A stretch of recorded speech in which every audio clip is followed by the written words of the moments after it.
Thank you very much. Well, it's my honor to be the moderator on this. Obviously, it's no secret that the Indy 500 is a very big part of my family's history, and really, realistically, the Indy 500, let's just be honest, it's the world's biggest automotive race. And so to have two winners here today, it's pretty thin air to be an Indy 500 winner.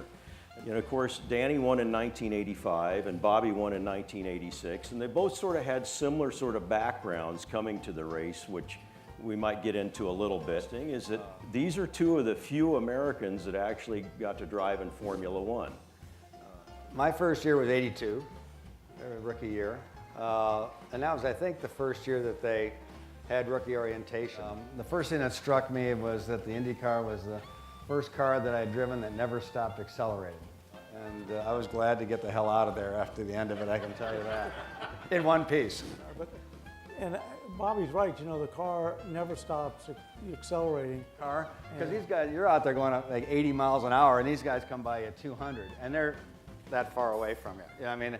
Of course, then we did it to the rookies the next year, you know? Hey, I was going to say. how do you like that, you know? And by far, always the best race, and not because I'm biased, is the Indy 500. Yeah, that's the year that somebody had a page over the intercom system in the garage area for Dr. Kevorkian to go to the Penske garage.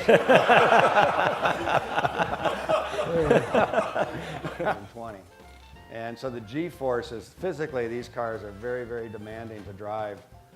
They don't have power steering, unlike NASCAR, unlike Formula One. I mean, it's you got to be in damn good shape to drive one of those things. And, Okay, and my last IndyCar race, I had got involved and I had a crash at Michigan, and I was unconscious for I think 11 minutes or something like that, and I've got a broken neck, but I've had it forever.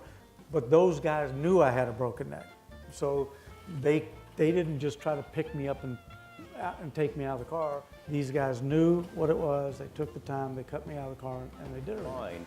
How has the driving style evolved? Because we're talking about evolution. How has the driving style evolved from when you guys drove to where we are today? Probably in 18, you'll see the cars look much more like they used to look. Smaller wings, more underwing, lighter weight, you know, hopefully some more power. And you go there and you see they're going faster than they were a couple of years ago with a lot less power in these hybrid engines and so forth. I tell all the young guys, you know, I said, you guys got it so easy. It's paddle shift.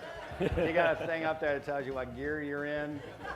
You know, you got a water bottle in the car. You got a Hans device. You know, we never had any of that stuff. Well, guys, thanks a lot, and it's been our pleasure for all. all of you. Thank you all. Thank you.